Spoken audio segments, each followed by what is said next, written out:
Welcome to Champagne is Also a Band podcast. Today I have Bryan Bachman, and you may know Bryan Bachman from his earlier projects, Ames Wild and Thin Gin, but also his current project, Louavull and Shop Class. So, Bryan, welcome to the show. Thank you. It's great to be here. So today we're going to be listening to your song, 57, from the album It's Over, Now What? So without further ado, let's listen to the song.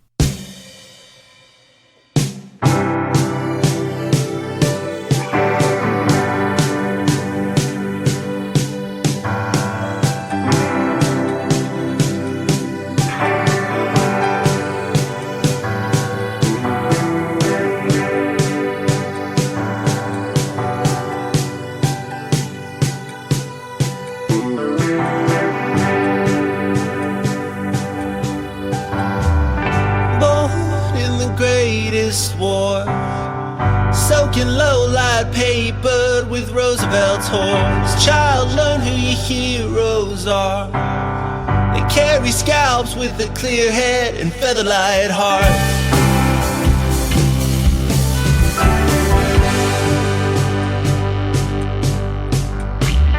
Grow with no money tree. Think all the starving kids in China give a shit about me. Family photos in black and white. Learn from my father what is wrong and what is right.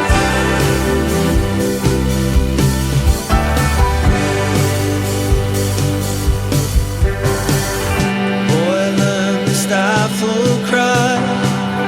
Rebel yells from the cells that have chosen their sides. Tried giving my heart to God.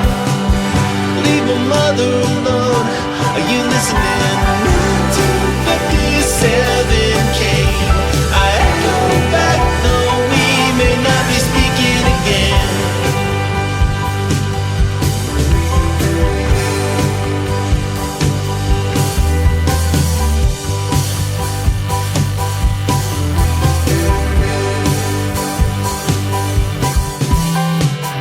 Hey, to the orange and blue. The alma mater's just a year away from welcoming you. Rub together your only dime. Get a day job, not a steady job. You'll be back in no time.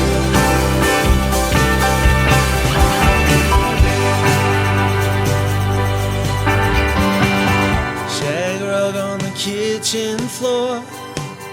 Burning dinner in the same room that you bring home the girls. One more for an even two.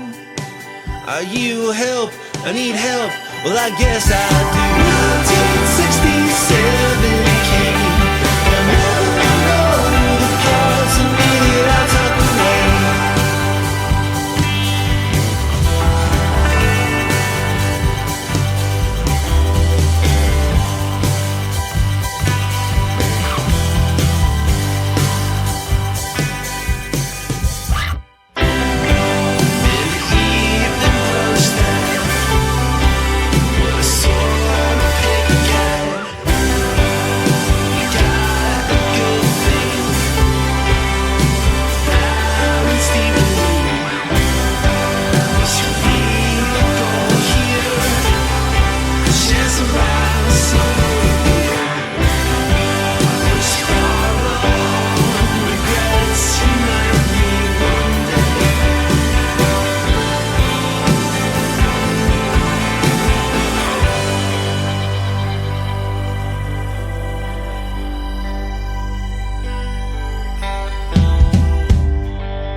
Welcome back. So, Bryan, of course, my first and favorite question to always ask, what came first, the music or the lyrics? In this case, it was the music, and that is pretty common for how I write a song. But the melody came shortly thereafter. I like to call it the yodel that I have on there. That's on the first line. Is like, I had a guitar part. It was just a folk song. Messing around in alternate tuning, which just, gives you a little bit of like inspiration, I guess, when you're feeling bored and stale. So there was a little melody line on there, and I just kind of like took that vocally and added a little yodel and thought, you know what, I think this is something. Was the guitar part fleshed out before you started writing the music? Like, I didn't get to go through the whole chord progressions on everything, but did you have kind of the format of the song all laid out in your head and then throw on the lyrics? Or yeah, that's how it was. And especially there's an outro on this song. Everything before that was done. It was sitting around for a while with just a voice memo that had some gibberish on the top. That's usually how it kind of goes for me. Okay. At what point was it that it started to turn into this story, or like get a concept of the lyrics, like where you were going to go and what this song means? So this is a little different than usual, and one of the reasons I think why I chose this is that I had the story in place kind of in my head, or as a question, a theme that I'd been asking myself a lot.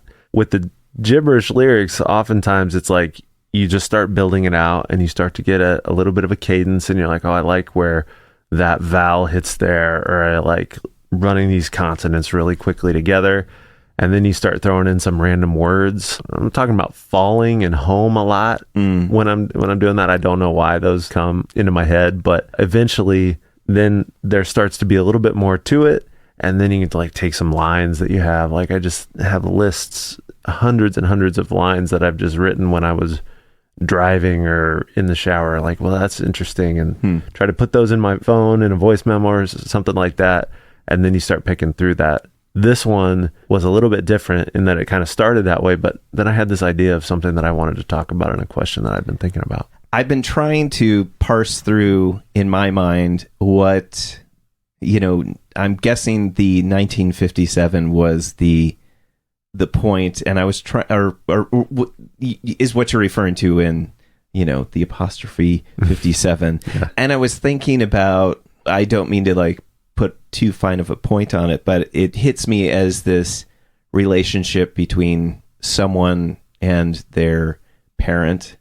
And didn't know it was so transparent. Oh, no. Dang. No, it was clear. And I tried to figure out kind of what the 57 in relation, and I wasn't sure if it was that the parent was born in 1957, or that was when some transitional things happened, or so I was curious about the choice of using the 1957 or the 57. Yeah, no, I think it's a little bit funny and a little bit of the way that it is when you're telling stories and in general and stories and songs, is that maybe there's a fudging some things here or there, or some embellishment, and 57 with the two syllables maybe was better than 58 or something like that. But ultimately it is like an era where a seminal moment happened. And yes, this is like inspired by my father, but I always tell people that the songs that I write are kind of between 20 and 80% autobiographical, and it just kind of depends on the song, but I can never completely remove myself or my emotions or my thoughts. Sure. Even if I'm writing about a character that's almost completely fictional, and if it is something that maybe I'm, cribbing directly from my life, even then, I don't have all the answers. I maybe don't know the entire story. So this one actually feels somewhere in between that, as far as like I have checkpoints and things I know about my father, but I don't know everything. And so then a character was built up around that. But I think the interesting part of the song for me is that they are the things that I don't know. It's the things that I'm kind of filling in those gaps and then wondering, like, how much do I really want to know about it? In some ways, when I listened to this without looking at the lyrics, I wasn't sure if it was, knowing that 57 was a very pivotal point for like the Civil Rights Act. There were some references to, I don't know, I guess you could say part of the institutional racism that kind of is pervasive. You always think of they always, I don't know who I should be referring to, but there's kind of people like to look back and say like, oh, if things could be like in the 50s. And it's like, well, you mean for white people. So, Right. the reason I was saying that is that I was interested in your choice of when you were talking about Roosevelt's whores, but my brain, I was like, oh, Teddy Roosevelt, and dealing with Native Americans and etc. And they carry scalps with a clear head and feather light hearts. I wasn't sure if that was just, I'm curious about those lines, I guess, is my weird odd thing, because there were a few really loaded parts to this that kind of talked about something else that wasn't necessarily the specific point of personal. But I mean, in some way, and then I'm going to throw in also the rebel yells from the cells that have chosen their side. All these very kind of seated thoughts of the good old days, but also not really thinking about the overall meaning of what those good old days mean. Yeah. So I guess, I don't know if that was a good, there's not really a question there, but I'm just, it's just interesting that some of these things weave in and out of this story. If you were to think about being taught what is right and wrong, which is another line in here, and then also rights, I feel like those often function in very almost opposite of what people think about as what is right and wrong. Right. Well, this is super interesting. It's my favorite part of writing these songs and writing kind of the way that I try to write songs is I love the space that there is for interpretation. And honestly, I kind of want to take credit for some of those interpretations, but I don't think I could say that I was necessarily thinking about all that at the time. Yeah, so the Roosevelt's whores and things like that it's just an idea. So the very first line of the song is born in the greatest war. And so when I talk about checkpoints that I know of my father is born in 1941, had me when he was 45. So had a whole life to live before me, before I existed. And so I was just imagining what it would be like for somebody to kind of live in such a seminal historical time, have all that stuff happening around them, swirling around them. And then the messages, which I think one of the things that you're kind of hitting on there is what are the messages that are going into a little kid's brain at that time? And it's propaganda, maybe good messages, maybe bad messages. It wasn't intended to be explicitly political, but I think that's sometimes hard to avoid. But carry scalps with a clear head and feather light heart, and know who your heroes are is these people who are built up to be the special people and the people you look up to, and the in this case it could be soldiers and military and things like that, and you don't maybe necessarily understand the toll, and you just assume that everything is perfect for them because they are a hero. But is it really that way? And then what does that tell you about who you are and how you're supposed to be, how you're supposed to act? So I think that's kind of the approach that I was taking in that song. And then the rest of it really gets a little more personal into one of the other things I know about my father's story. One of the 4 checkpoints in the song is that he lost his mother late in high school. And so rebel yells from the cells. So just another huge checkpoint, pivotal thing in somebody's life that I'm just kind of throwing myself in that situation and go, how do you handle that? How would you deal with that? How would that change your psyche? How would that change how you interact with yourself, the people around you, your spirituality, all of those things? It is so true is that, amongst all the things that we count as heroes is that it's assumed that a child will look up to their father as a hero, right? And so, but it comes with all that hero baggage. Finding out the people that were heroes to you as a child, and they're just awful, awful people, in real life. But the historical record of them, whether that's in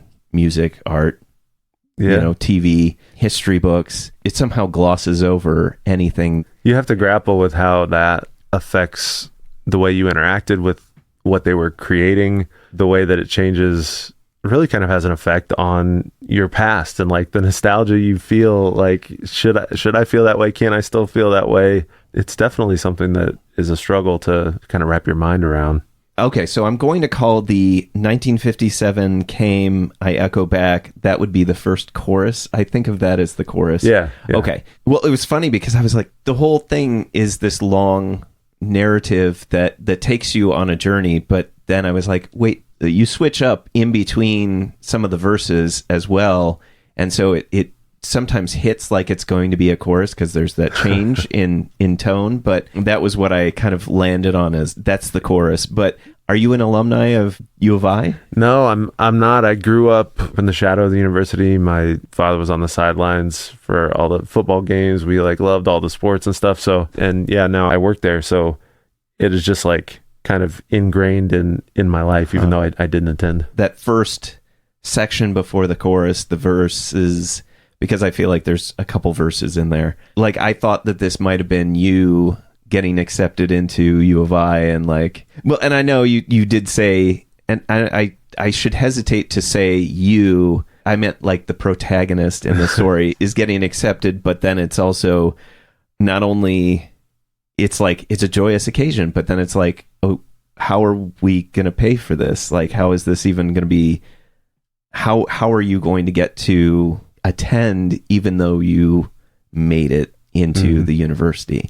Well, this is almost like the progression of a life. And so, yeah, again, one of the other stories, I feel a little bad. I just like mining stories from my family, but I think that's pretty common for some songwriters, you know, telling stories of people they know and people that are close to them. And ultimately, I hope it reflects well. But again, I don't know details. So that's where the kind of fictional part of it is, and filling the gaps and imagining, like letting my imagination run. But yeah, my dad went to the university and he paid his way through school and then got a job and kind of just continued on that path instead of finishing up. And so I was just, again, starting to think through that level of grit and determination to like put yourself in that position and then to get really close to something. And do you want that? Is that something you want? Is that a decision that you ever think back on? And, you know, I'm a person who grapples with like decisions, and I don't really call it regret, but it's almost like you have the alternative universes of your life. And sometimes I do get caught up in like, what if I took this different fork? What would it be? Yeah. Sorry. Now I'm having the alternate Sven line, you know. I keep like zagging on you. Some of the songwriters I love the most, I barely understand a thing that they're talking about. And I kind of love that. I love everything not being explicit. I think this one is maybe a little more explicit than some other things that I write, but I like when things are not like that and people can feel a song how they feel it, and they can load their own thoughts, feelings, and emotions into it. I just love the way that helps you connect with other musicians, connect to songs that you love. I'm curious, is Louavull, is that a solo project? Yeah. So everything that people hear is you? All the songs are written, so melody, lyrics by me, but they all start off as folk songs on acoustic guitar, maybe the electric sometimes, but they also always have a full sound in my head about what this could be. And I had a couple of friends join me playing the instruments that I'm not nearly as proficient on, namely drums and bass. And so Joe Brown of So Long Forgotten played the bass on this song. Will Newton, who I played with in Thin Gin, and Ames Wild played the drums. And I loved that part of the process so much because I gave them nothing really to go on.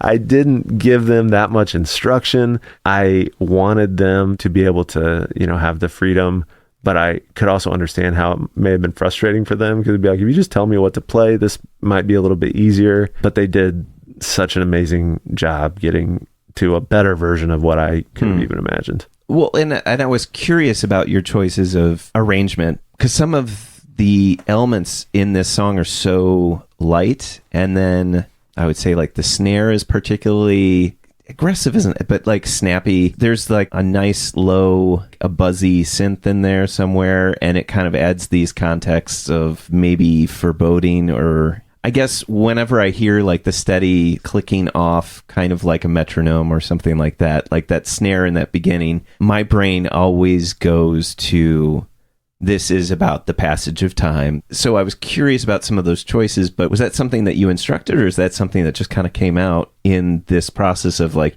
here's the music, go ahead and make something, you know? Yeah. I don't want to take credit for something that wasn't my idea, and I'm really thinking I'm going in the Wayback Machine to think about how this was recorded here, but I think that maybe the only idea that I really had was that snare. kind of driving forward in that way. Like I did understand it to be pretty shortly after a passage of time thing. It was really cool that kind of came across. But initially, like with most of it, this song was actually a real struggle for me.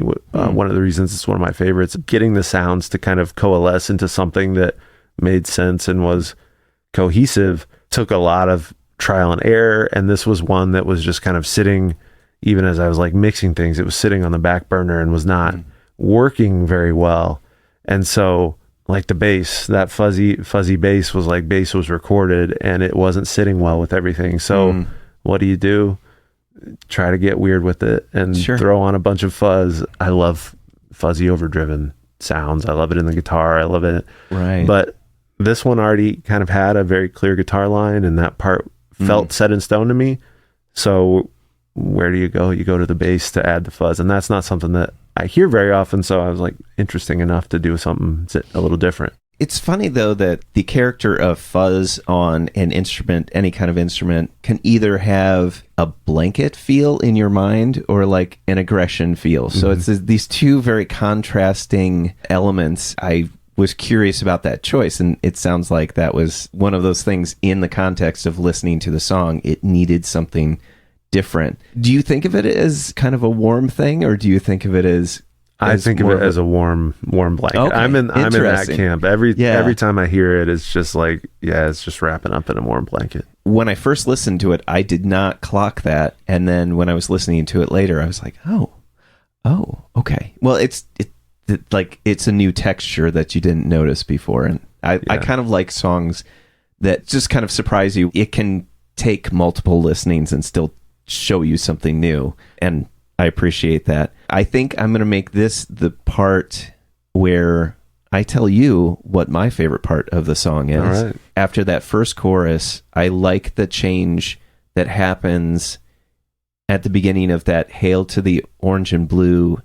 There's the clouds kind of clear a little bit. I really appreciate the intricate patterns that are developed by the cymbals during that time, that it changes almost into a little bit of excitement. I want to say, and I don't know if that would be your interpretation as well, but it kind of builds and it sets up for this like, yay, but at the same time, then it falls into the whole, well, if we could find two dimes to, you know, let me see if I got that right. Rub together. Oh, yeah. Rub two dimes together is what I was. Sorry. Thank you, idiom. But, you know, how do you pay for it? Like the excitement just quickly gets replaced by kind of disappointment in a way. I think if even from an arrangement standpoint or a storytelling standpoint, it kind of coalesces in a great way right there. And I think I really appreciate that because of that. Thank you. Yeah. There's the more ominous nature. I think you hit the nail on the head of that with the first kind of verses. They don't, I don't think they sound dark necessarily, but there's definitely a ominous in the first verse, maybe definitely some darkness in the second verse and some kind of like resignation. And I think the music supports that, or I tried to get the music to support that. And then clouds opening up is a great way to describe it. Some of this is just a happy accident that happens. Like the way that I write and record is very vibes based. It's like, I'm getting a little tired of this thing that happened and I think it needs to be something new. And then you start to like go, that really fits with this in more ways than I considered when I first pulled stuff out of here. I think there was some of it, like the drum part that you mentioned, like that happened the first time it was recorded, but there was other parts of it that during the mixing process was just like throwing ingredients in. And fortunately, when you have the machine in front of you, you can pull ingredients out. They're not in there permanently. So it was just kind of like that push and pull to figure out like what could work and what could make sure that this song has dynamics, because it was really easy for it to be kind of a droney flat thing. The main guitar part stays mostly the same all the time. So it was just a matter of like adding a synth here, taking the synth out here, making the bass stand out here, having the drums pulled back here, just to give it a little bit of that excitement. So of course, in turn, I have to ask you, what is your favorite part of this song? I love the outro of the song. I'm just a sucker for those like really big parts anyway, where just everything kind of opens up and cuts loose. In this case, I love this part for a lot of reasons. I love it because it is almost like a shift in the song. It's almost like a shift in perspective. It's like you're telling a story about what happened to this person that was passing through life. And now it's like my relationship with this person. How do I feel about what I know and what I don't know about them? And so I really love that part about it lyrically. And I think that the best part of it for me is that it came later than everything else. I had the musical part done and recorded, literally wrapped. I thought the song was over. I had mixed the song. And then I listened to the whole album and I was like, I have like 5 outros. It's becoming a thing. I need to put some words on here. And the words just happened to like, I think really bring the song home. Like it forced me into writing one of my favorite reflections on here and maybe that I've written. That kind of triggers something in my own mind. And I'm asking this only as that whatever not autobiographical, but based on like the story and also based on this outro, do you imagine that the parent and child can be back together again? Like, because I get the sense that it's like, sorry, but I don't need you in my life anymore. Kind of, I've decided to cut you out, but yet you want to get back together, maybe hang out, have a beer kind of thing. I mean, how do you see it as in terms of the story? Do you feel like there may be a resolution to this at some point where they reconcile? If you were to imagine if this story were to continue from where this leaves off, and maybe I'll cut this whole thing out, but I just wanted to explore that because it's like the life that exists beyond the story that's told in the song.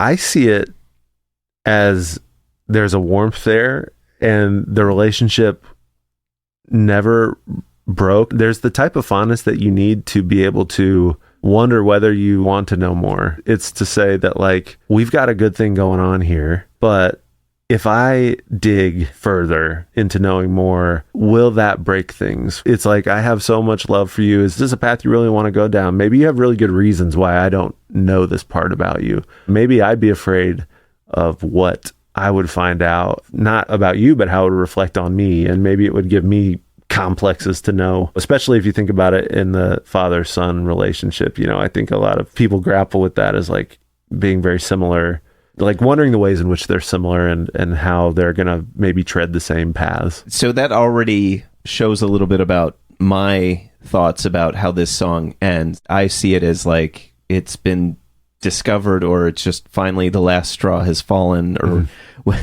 that's not even the right. Anyway, but that it ended poorly, or there had been a separation, and now it's just like the outro is. I saw the outro as kind of like, you're gone, you're dead to me.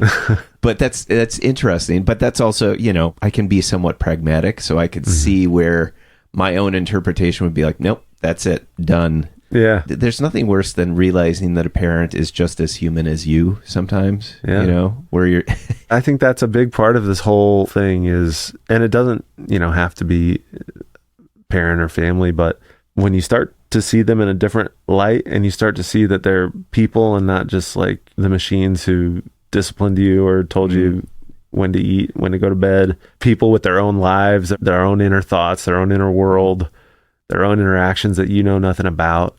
I think that's the really fascinating thing to me. That's the very theme that like got me going down this path of the song and like wanted to create this world. It was really more out of a curiosity and an interest in that. And, you know, that's the same way of like you come across friends later in life and they've had entire lives before. And sometimes you get to know a lot of those things, and the closer you get to people, you get to know more, but there's always things that you don't know. And I think me personally, you know, I think this is maybe one of the more autobiographical parts is my family's maybe a little more stoic. You'd really have to like mine something from them to get it out of them. There's a lot of mystery, which creates for good storytelling and maybe more of a blank slate to write stories, but you know, it leaves you with questions about what is the actual truth? What's the real story here? We've kind of touched on this, but this is my favorite outro to this section, which is, why did you pick this song to be the song you wanted to talk about today?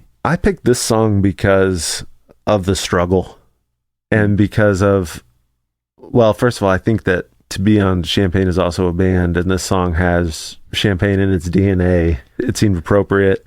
And as far as why it's my favorite, it's the struggle to get it complete. It's that I always knew that there was something here, and I had to really work at this one to kind of make it happen. It's one that, I mean, even of the close, trusted group of people that I share music with all the time, I'm not sure how much they've listened to this one as well. So it's just like, it's really kind of a personal treasure for me. And yeah, that last outro, I love how it came together. I love that I just like threw up a mic in my bedroom after it had been recorded in the studio, and I really was maybe more resourceful on this song and made it something that I felt happy to put out into the world.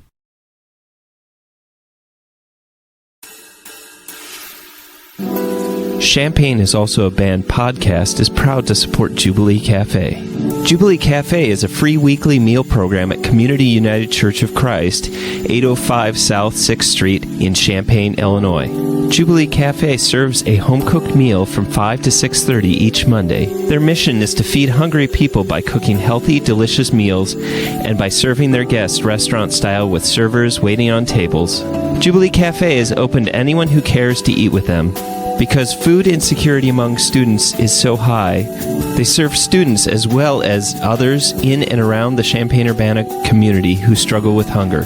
Meals are free to all and will be served each Monday evening, located in the accessible lower level of the building at 6th and Daniel Streets in Champaign.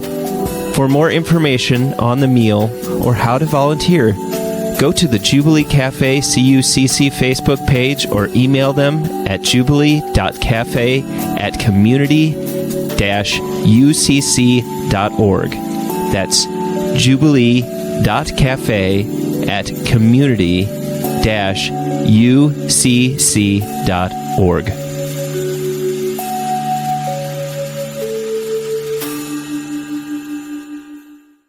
Welcome back. So, Bryan, what is your favorite Champaign-Urbana venue, past or present?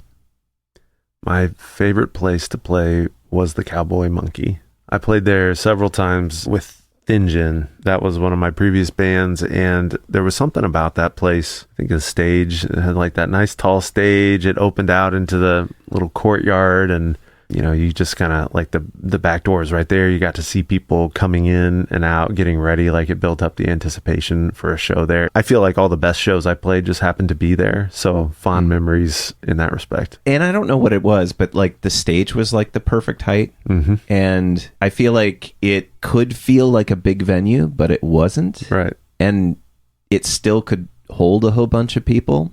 It had such a good feel about it. It's like if you scaled down the high dive a little bit. Like, it had that, well, of course, same north, south, whatever orientation, but there definitely was something special about that Cowboy Monkey stage. You could have varying levels of engagement at a show. This is introverted Sven saying this, but I appreciate when you can either be like right up against the stage and be like completely engaged and in the position to be interacting with the musicians. And I don't mean being distracting. There's that eye contact or even just watching someone play, or you could just take it back and even around the corner you could go and you could just kind of hear the music, witness the music, but not be particularly engaged in such a, like, I don't know, personal space kind of idea. I don't know if that makes sense, but I appreciate a venue that can kind of pull that off in a good way. It certainly did that. I have a friend who without fail would be standing right in front of me on that stage, and I feel like, I don't know, again, that it becomes a tall tale in your head, but it felt like maybe he was just like had his head over the stage at that point in time, but it was just like, it was just a security when you're getting nervous there, like this huge supporter standing right in front of me, getting ready to play guitar. That always felt really good. And that was the case in a lot of places, but it was a little bit different when you were, say, upstairs at Mike and Molly's and you're just like basically staring him eye to eye while you play. There were so many places I really enjoyed. I have like really fond memories at Mike and Molly's as well, going upstairs, but there's just that little added element of lugging, you know, the amp up the stairs to get ready to play and stuff like that. I think there could be a whole show about different musicians talking about having to lug stuff up the stairs. I mean, like, really. I mean, maybe I bring this up every time somebody mentions Mike and Molly's, but did you ever get to play in the beer garden? Yeah, I got to play once. That was maybe another disappointment, is that we had a couple shows in the winter, which we couldn't, and then we got rained out a couple of other times. But I did get one time in the beer garden, and it was beautiful. It was a great place to play. That place, we had a ton of great shows there, playing entirely too loud for that room, but just having fun playing rock and roll. So sorry to everyone who didn't bring their earbuds when they came, but it was also a great place. But I think that's why Cowboy Monkey kind of jumps to the top of the queue a little bit. Do you have a favorite show that you ever went to in Champaign-Urbana? Favorite show that I ever went to? I think my dear friends from the band So Long Forgotten. I wouldn't have been playing music around here without them, and they, just welcomed me into their community.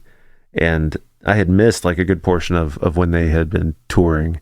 And so to see them play at the High Dive, maybe it was the Accord at the time, I don't remember when the name change happened, but they played a farewell show there. So to get to kind of be a part of that, knowing them so well at that time, and it was just a great show. Like, in terms of Champaign-Urbana shows, that would probably be near the top. Every time I post about their album, somebody always chimes in about that being a really great memory.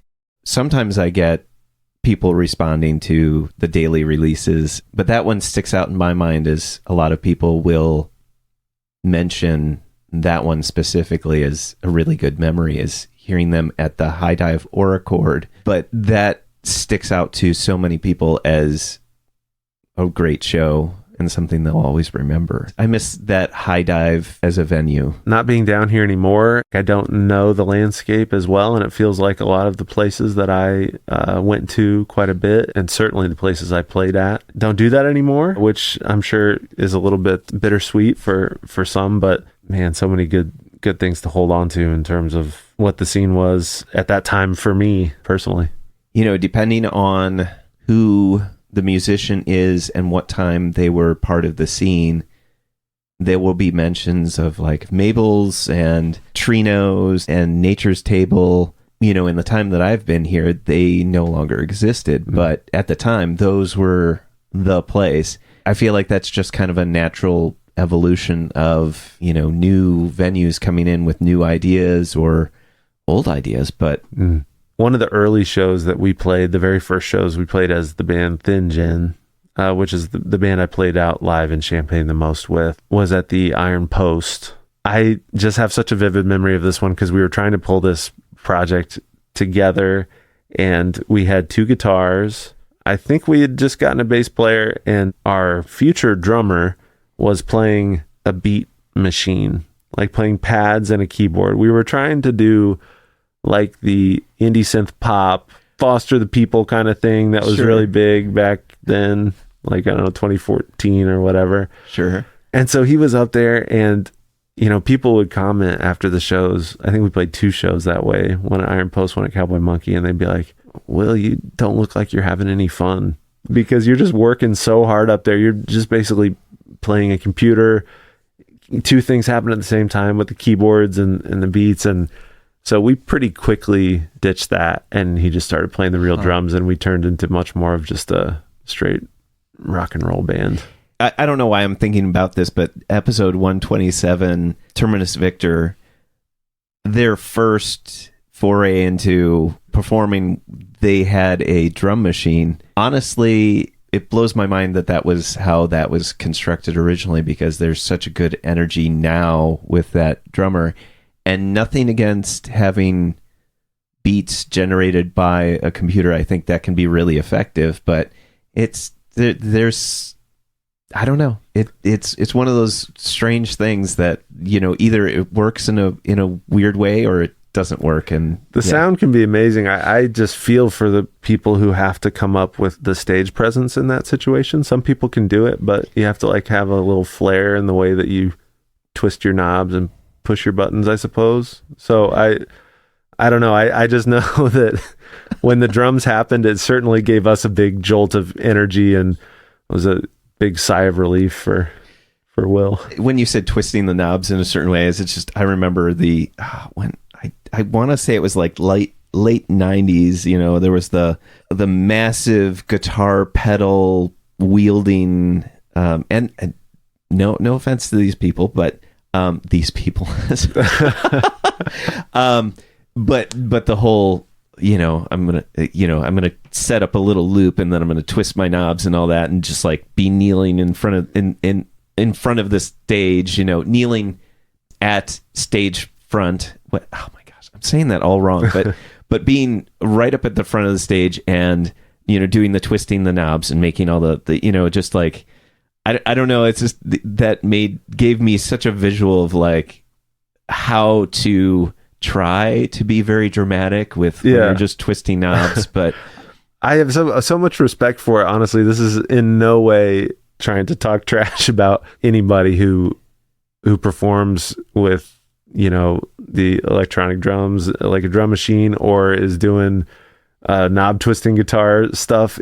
It is just like, it's almost just impressive to try to see people create a stage presence in that, and something that I struggled to do myself. I like to simplify it. Like, if it's not simple for me, it takes me out of the moment a little bit. And I think some people are much better at multitasking than I am. But I guess the question I'm curious about in this section is, what do you think makes a good music scene?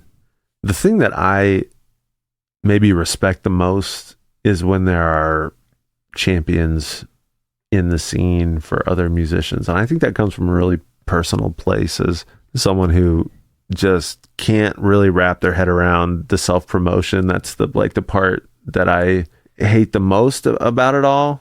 This all comes from a very personal place for me, and a place of like, it's almost insulated. I'm not the most outgoing, gregarious. Like, the networking takes maybe a couple drinks and like a lot of gumption to like, go out and really be a part of the scene. I think in a lot of ways, when I was playing quite a bit around here, I felt a bit on the fringes, and through nobody's fault, really. It just is not the thing that I focused on or cared about the most. And so when you have a scene that has people who are champions for other people, when you have a scene where that, people are showing up rooting for success, maybe not even that, maybe you can just tell the genuineness of how they love music and how they love hearing the creativity that's happening around them in a space, that they like have respect, just a huge respect for that. I love that. I think that creates such a wonderful community of artists and creatives. I think it's really hard to create a song. It's really hard to pull something out of thin air. It's one of the things that I like the best, and why I write songs with a day job, is because anyone can write a song, but not everybody takes the time to do it. And when you really hit something that people connect with or feel, even if it's just a handful of people, there's 5 people that I know, like, they're going to hear this song. They're going to hear it probably before anyone else hears it. And I know that they're going to be encouraging about it, but there are people that I respect. That would be enough right there. Like, sure. So to foster a scene like that, I think it just takes people who are really invested in that way, in the art of creating something out of thin air, something that didn't exist before and now it exists.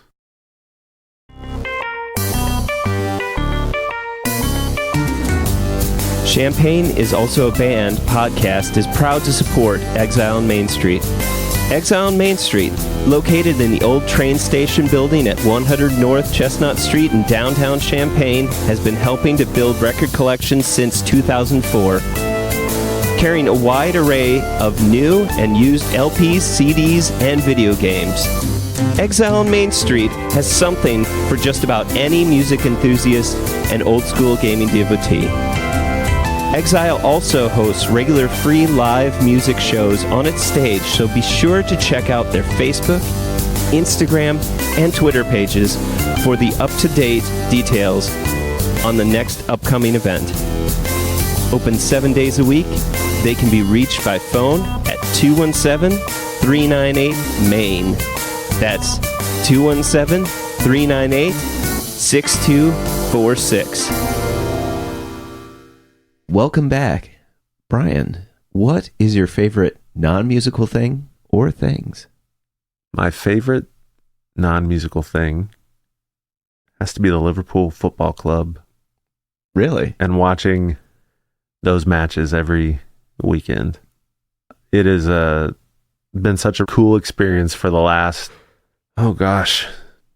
12 years now to be into that sport. And it's just so different than what I grew up with. Do you have plans to actually go and see in person? I did. I've now gone twice. Ooh. And I just went. It's a bit of a pilgrimage, really, to go watch a match over there. And it's a spiritual experience. I have a brother-in-law that's Dutch, and he is all about the football, and especially like the local club, you know.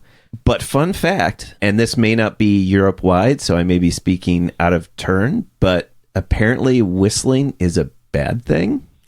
Is like it's like a chastising. Yes. Yeah. Like me, I'm at a basketball game. You whistle and you're like, yay. Yeah. But apparently, so I part of my brain goes, I'm going to accidentally do that if I ever go to a live show, and I'll get people turn around and just give me that look. You know, it is wild. It is wild. What I love about it, it's like this community for me of friends that have gotten into it all together.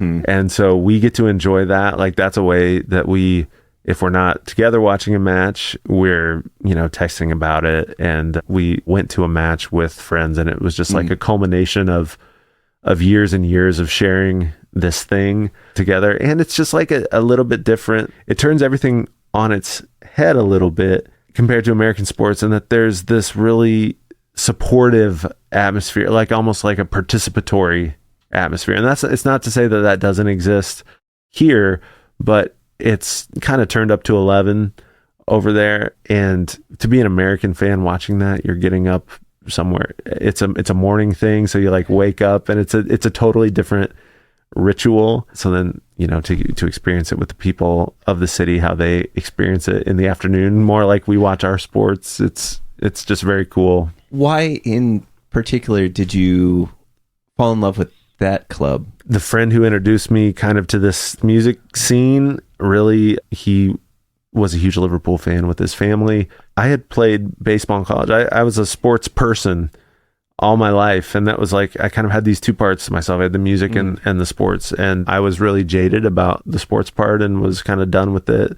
I didn't want to watch a baseball game ever again in my life. And he said, hey, there's this other thing you could watch this. And I was very skeptical, and he just kind of said, but we should root for the same team. Don't be a contrarian. Let's enjoy this together.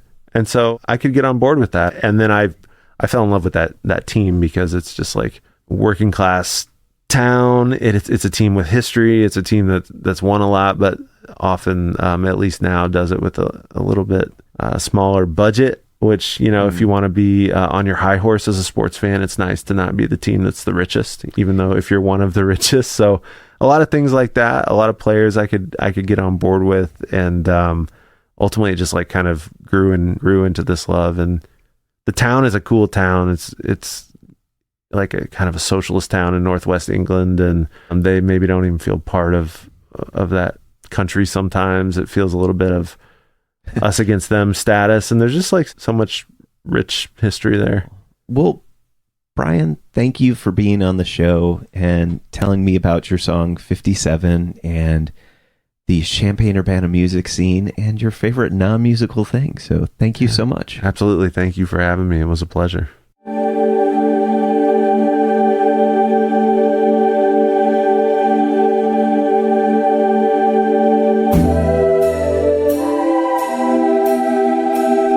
Thank you for listening to Champaign is Also a Band podcast. This is Bryan Bachman of Louavull, reminding you great music is out there. Go find it where you live.